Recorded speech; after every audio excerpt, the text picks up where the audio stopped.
Hey, bruh, you ready for some green eggs and Hampton Inn, dog? Dr. Seuss is here today. You ready for that hop on Papa locked up? Horton, here's a hooker. Oi, oi, oi. You ever smoke a joint and forget your cousin's name, dude? You ever wear one sock out the house, huh? You ever done any of that, you beautiful little piece of space shit? You ever pee on your own feet in the shower? Oh, they're so warm. Well, if you've done any of that, you are welcome here. This is This Past Weekend. This past weekend.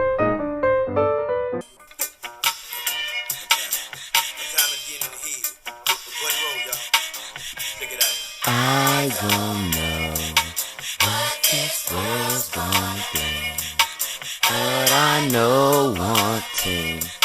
This is the life for me. Every day, baby, cause I'm a thug. Wouldn't change for the world, baby, cause I'm a thug. Man, don't we want to be thugs sometimes, man? I want to, dude. Sometimes I want to be a thug. That's Trick Daddy right there. Thugs are us. That's Trick Daddy, man. And sometimes I do. I want to be a thug, you know? Sometimes I just want to wake up in the morning and just fucking be violent. And I'll say it, man. I do. I want to wake up and be violent, you know? And I want to just shoot. I want to shoot. I want to shoot the wall, or I want to just break a lamp, or just fist fight somebody in the trap house. You know, sometimes I want to live like that. Sometimes I want to live like that, man. How are you guys? It's March 13th, 2017, and I thank you so much for joining me this morning on This Past Weekend, coming to you from Baton Rouge, Louisiana. I couldn't be at home today. I came to visit my family and to go visit my friends in New Orleans. Went to the St. Patrick's Day parade yesterday. That shit was disorganized, to say the least. I love New Orleans, but I do not like that parade yesterday. I mean, it was so Irish, dude. It was almost Scottish. That's how bad it was, dude. It was pretty close to Scottish. The Scottish people are about the realest people in the game, dude. I mean, they're thugs, man. They're beautiful thugs, man. They are beautiful. They are just the forgotten children of the universe. They still fight with swords. You could be at a hospital in Scotland, easily a couple dudes show up with wounds from ordinary sword wounds. You'd be like, what kind of sword did you get hit with? And he's like, oh, just a ordinary sword. Dude, those people are still just fighting each other with fire, biting. A lot of people biting each other there. That's the kind of place where you still get bit, dude. You got to be on your bite game. And I guess in U.S. too. I mean, my cousin got bit by a gay guy about a month ago, or maybe, yeah. So we'll see how that works out. But thoughts and prayers with him, man. Good to see you guys this morning, or not even see you. I want to thank you guys for the support of the new podcast. Of the comedy album. We were number one on the iTunes charts for a week. So, I mean, I never thought something in my life like that would occur. So I thank you very much for just being a part of it. There's a lot of great new stuff coming out of the pipeline. I promise you. And I really appreciate just the support. You know, I'm excited to do some new things. We're doing a cool fundraiser show coming up in rural Illinois this summer. And then next weekend, I'm in Madison, Wisconsin. I'm just getting these out of the way real quick. That's a brand new March 23rd through 25th. I'll be at the Comedy on State. And then Tampa, Florida, April 6th through 9th. And then the 21st through 23rd, I'll be in Sacramento at the Punchline. So I don't know what your St. Patty's Day weekend was like. I came into New Orleans. It got pretty wild, dude. At the end of the parade, I never saw the end of the parade, first of all, because it was so broken up. We saw two floats. We were there for about 5 hours. And it was just there were people at the end. There was just a bunch of drunk Irish guys kind of we were kind of by this gay neighborhood. And if you don't know what that is, that's just a neighborhood where there's a lot of gay people. There's nothing wrong with it. It's just what it is. And you couldn't tell who was gay or who was just really Irish, because everybody was just, it was just like all adult men just kissing each other and just jumping on each other's backs and just, doing piggybacking. And, one guy was kind of pulling another man's arm hair. They were playing like a little, I guess, just a wild game that they tended to get into. And they were, I guess part of the game was just to get up under a man's arm and just tug on that arm hair a little bit. And I didn't stay to find out what the name was. And I couldn't tell if those men were Irish or just homosexual. So, it's just crazy how close we all are. If you get so Irish, you could easily wake up in bed with another man. And is that even gay, or is that just being just way Irish? But I'm here in Baton Rouge now. I came to see my family. They had a birthday party for me. My birthday is in a week, so it's not now, but I'm happy to be getting close onto another year of life. They had a lot of people come. My nephews were here. They just got a beautiful new Jeep pig, and so that's beautiful because, I'm in that hamster game. So I want to thank everybody for supporting 30-pound bag of hamster bones. If you haven't checked it out, check it out, and let's keep it on the charts there. So we also went to Buku Festival there in New Orleans, and that's a electric disco music event. And that's a lot of children on drugs and, under the influence of just all types of just psychedelics and delectables that's going to adjust your atmosphere, and they were having a good time, a lot of these kids. And they had, just a lot of them just looked like they'd just been attacked by just beaten with big glitter dicks. The boys and the girls they had glitter and bruises on their bodies, and just looked like people had just been beaten them with big cold, just ice cold dicks made out of glitter.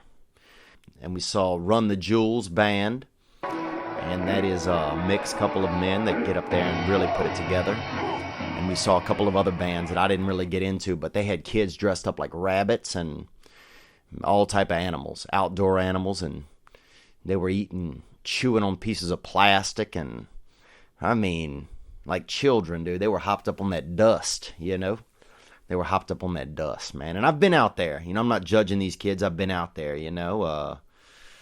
I remember one time in Las Vegas being under the influence of some type of drugs and meeting this lady, and she said she was a mystic, right? And she knew where there was a warp zone, right?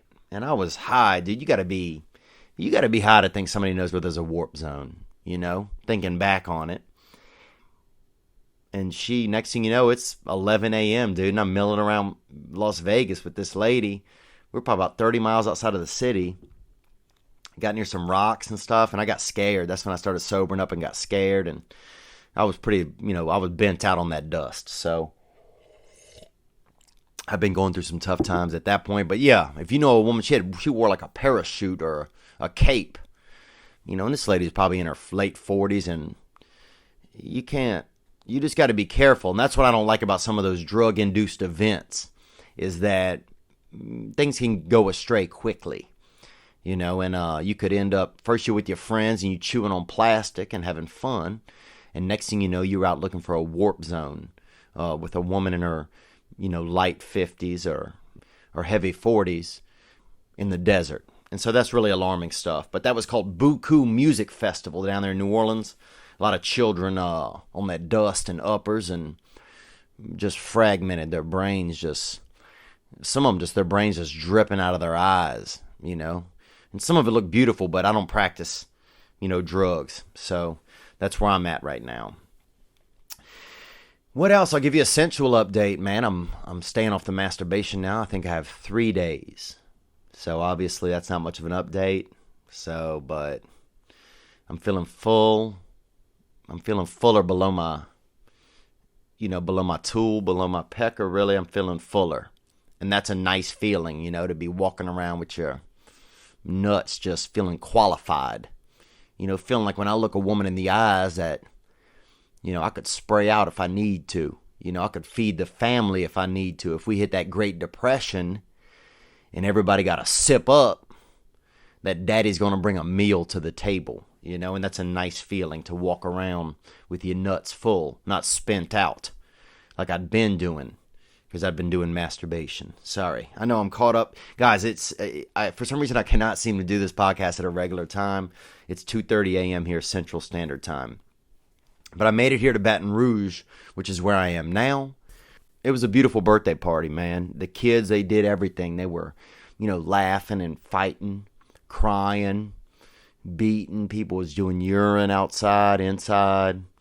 I mean, everything. It was nice, man. I mean, it was beautiful. It was just nice. Nice to see children having a good time. I remember on my birthday when I was young, I had a couple of bad birthdays, actually. I mean, I had some nice ones. My mother, made an extra effort always to make sure we had something and got a nice cake. Because my mother really enjoyed some cake, and she would get a little bit of canned beer. And when it was your birthday, you got to sit at the head of the table. So it was, it was a time where you got to feel like different. Even in where your place was at the table, it was a special moment for you. And my mother would drink that canned beer, and we'd have some nice cake. I got attacked by dogs on my birthday. Some of you guys know that when I was maybe 7 or 8. I got attacked by a group of dogs. One of them came at me off the roof. Honestly, I'm not even joking, or off of a balcony, next door balcony, right when I came out the door. A year or two later, 2 of those same dogs came back and jumped me again on my birthday. And so I've had issues with dogs, some animals like that. We had a lot of wild outdoor animals. Angry raccoons, attack coons, attack possums. What else do we have? We had just violent animals, lizards, just fucking little, just gangs of lizards and snails even that looked like they was wanting to fuck somebody up. So we had a lot of wild animals in our neighborhood. Anyhow, I've had some rough birthdays over the years. I started drinking there, when I was probably about 15, I remember, and I had some issues there. With a brother one time, actually, I wanted to get some vodka, and they had this man out milling around outside of the gas station, loitering, they call it, I guess in another language, but we call it usually in America, milling around. And this gentleman was milling around, and I gave him some money to get us some vodka. And I picked him up, and he goes inside, he gets the vodka and stuff, because I was underage. He comes back out, gets in the car. I figure I'm going to drive him around the corner, and I gave him money as well so he could get himself some. Well, this man told me he was the headbutting champion of the world, dude. And this guy was a vagrant. And I'll say this, man, when you're driving a car and there's a huge black man in the passenger seat and he tells you, and you don't know him, and he appears homeless and gives off every indication that he's homeless. Like, no indications was he giving off that he, received mail anywhere regularly. And he says he's the headbutting champion of the world, dude.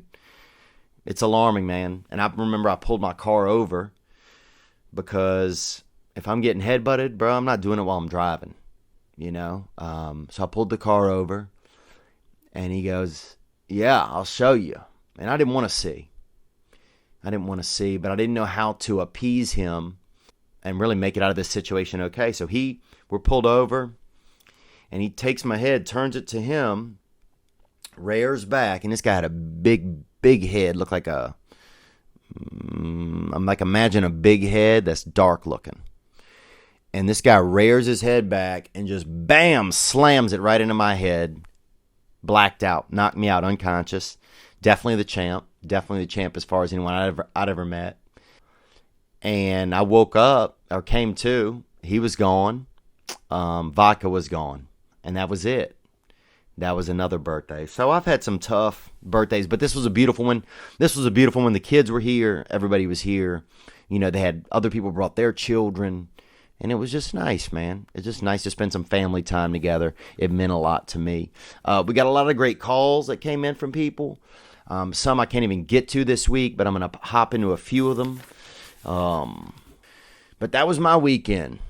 You know, I had New Orleans, came to Baton Rouge, saw the family. I'm going back to Los Angeles on Tuesday, next week in Madison, Wisconsin. Very excited. And thanks again for supporting the album. Let's get into some of these calls, man. We had some interesting calls come in.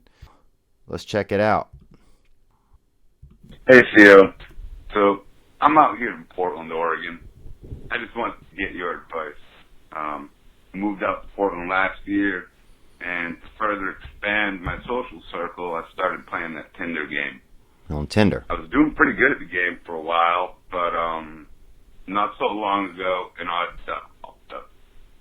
I'm looking for your advice on this, because I think you have some experience with the Orgasmic Meditation. You see, a 73-year-old woman, whose name I won't say, she was probably at peace back in her day, but now she's coming in at like a strong 4. Well, she asked me to be her stroker. Part of me is intrigued, and I want to explore something new. I like sex games and things, but I know it's a little different than that, the Orgasmic Meditation. I don't know if I want to have this lady laying in my lap while I look at her bits. Am I being shallow? What would you do? Oh, and do you have to pay for this shit too? Thanks, Theo. So this gentleman is asking, based on my experience with Orgasmic Meditation, which is a seminar meetup type of group that I got involved in, and I'll tell you about that in a second. He's asking, what do I think about his meeting up or being asked to join a 70-some-odd-year-old woman in Portland, Oregon, to be part of Orgasmic Meditation? Well, my experience with Orgasmic Meditation, for those of you who don't know what it is, it's a meetup where men pleasure women that they do not know in warehouses and small areas that have mostly cement floors and sometimes indoor areas that are better hardwood, tile, carpet. This is what happened to me. I went to a seminar downtown. I got invited by an adult woman that I know and respect. A beautiful lady. She was in a film called Pee-wee's Big Adventure, and she was the love interest in it. Dottie is her name. And she also voiced Tommy Pickles in Rugrats. She's an adult. So she invited me to this event downtown in Los Angeles. She said it's Orgasmic Meditation. It'll be good for you. So I took her word for it, and I showed up. First, it's a bunch of people milling around having a little bit of a fruit plate. They had a fruit plate with a couple of basic, delectable fruits, I guess. I didn't have any of it. I had coffee, and then I'd bring in a small snack of my own, a think thin bar, a 20-gram protein bar, creamy peanut butter. So everybody sits down, and then they bring a woman up to the front. She takes her pants off, takes her underpants, and then there's a man up there. He puts some gloves on, and he stimulates this woman outside of her vagina and, basically pussy area. Kitty. You can say kitty. Sorry, I don't know. A lot of women don't like hearing stuff. It stimulates this lady out on the outside of her kitty, And next thing you know, they have other people come up to the front of the room who have been in the program, and they repeat the procedure where the man puts on gloves, puts like a lubricant on his finger, the woman lays down, the man sits right next to the woman has no pants on, and the man pleasures the woman for 13 minutes, and then there's like a little bit of a closing procedure at the end. Now, some of the women will reach climax or orgasms. Some of the men, you don't do anything. You keep your pants on and everything stays natural like that. And the goal is this. The man is supposed to start realizing he can get a woman off, and he starts to carry that power around inside of him. And the woman reaches orgasm and doesn't have to reciprocate anything for the man. So to some people that might sound crazy, right? But, I mean, if you do the practice, you can really start feeling pretty good. So by the end of this seminar that day downtown in a warehouse, they partner people up, and you're sitting there just stringing some lady's bean, You string beaning, bro.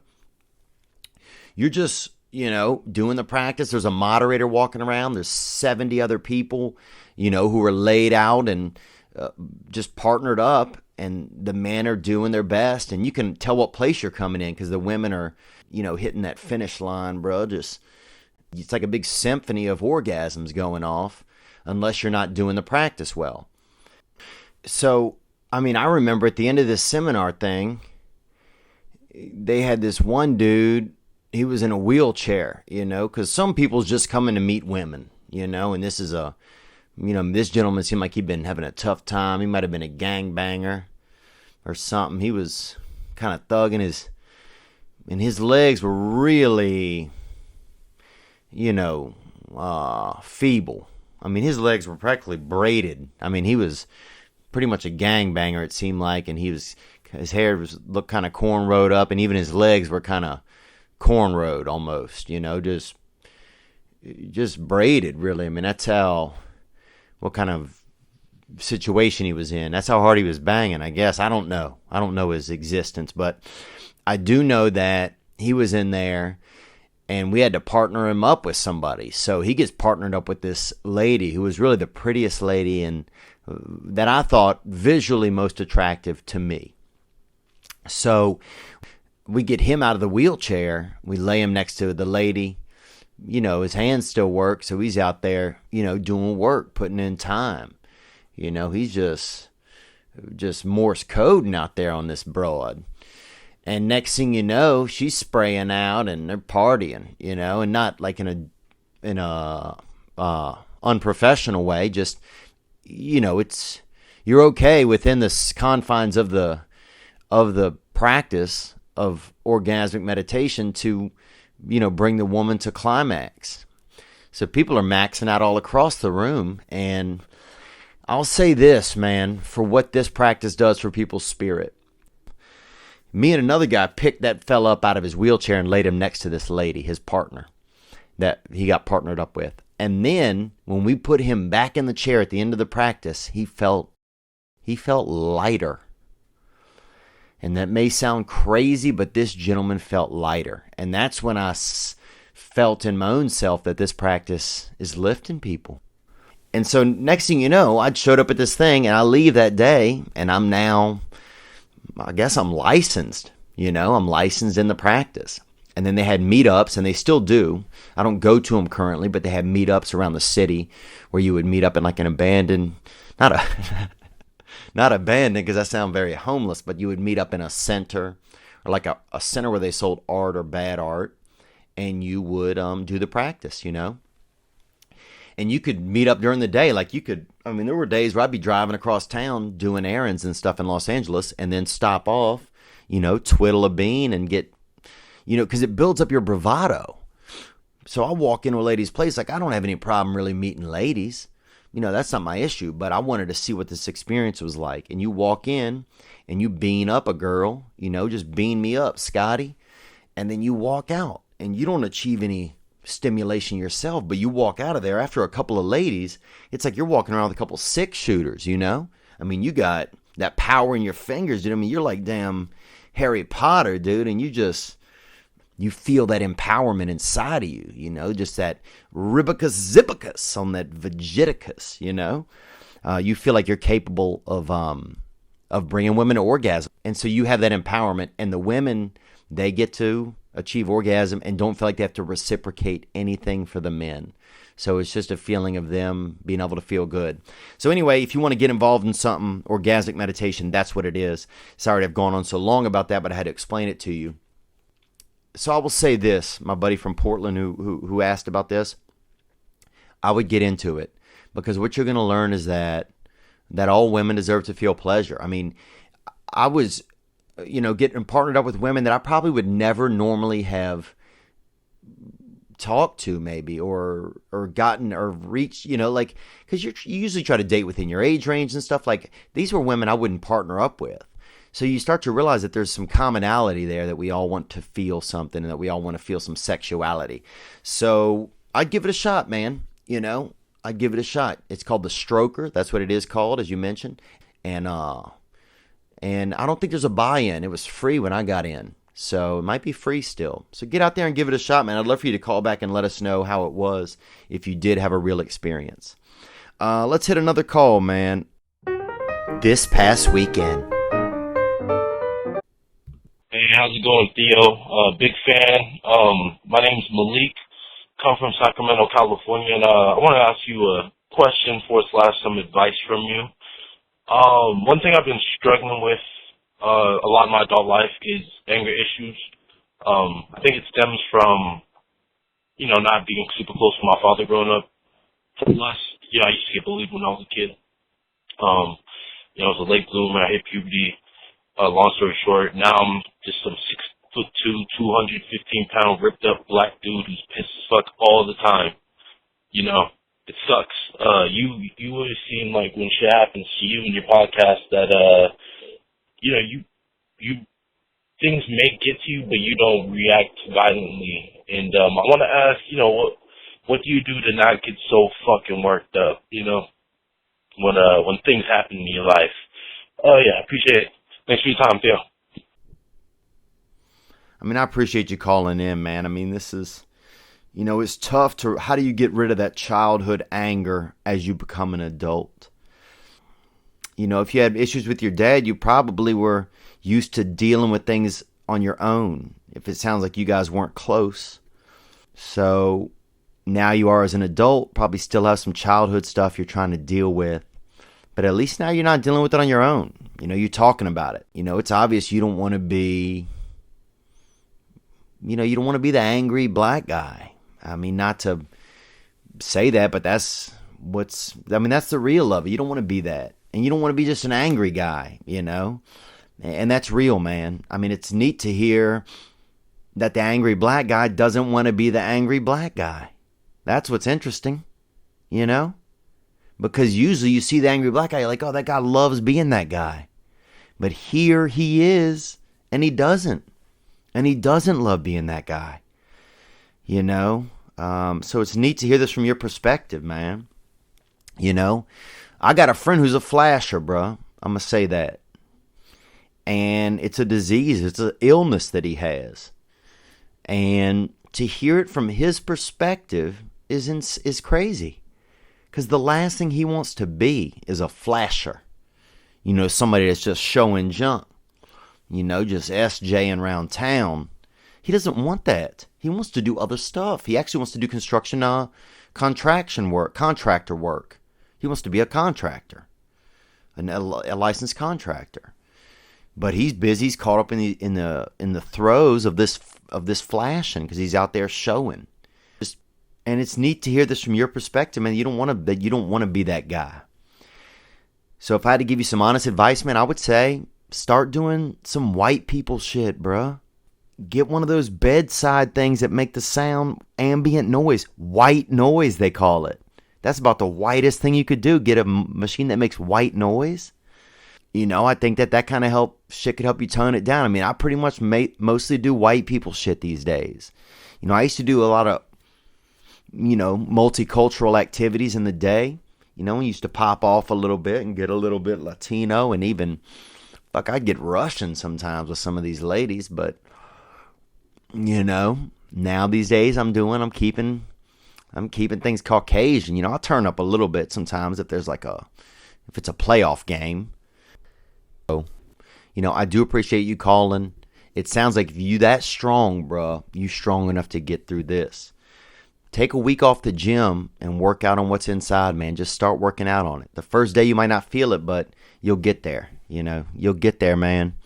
Because that's the manliest thing. That's the heaviest weights, dude. Is whatever's weighing on our soul, bro. I swear. And I know I need to work harder on it myself. Work with a battered wives club or a victims of violence. That might show you the end product of if you do feel like you have anger and violence issues at times, it could show you the end product of that and help you ward against, have a stop in your head and in your mind. You'll have an end idea of what the effects of that behavior look like. But damn, dog, if there's one thing I'm afraid of, dude, it's snakes. If there's another thing, it's hardy brothers, dude, that are angry.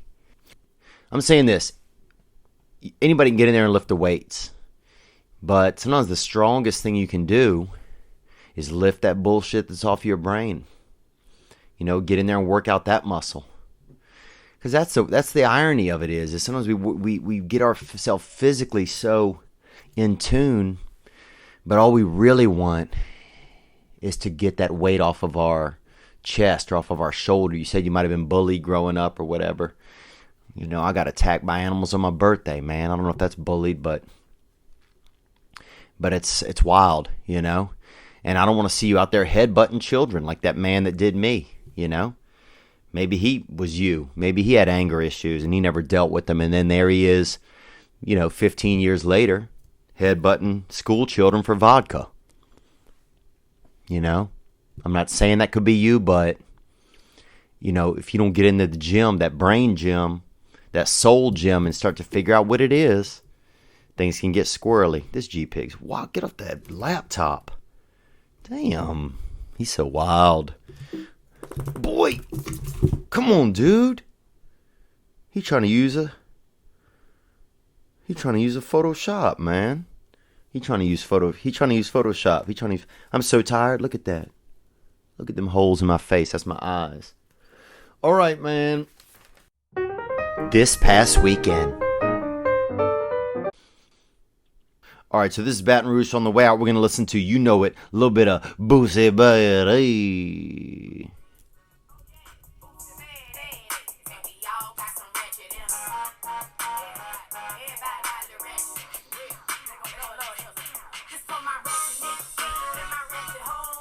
Come up that close, cause the little Boosie gotta go. That's some real. Yeah. That's Lil Boosie, y'all.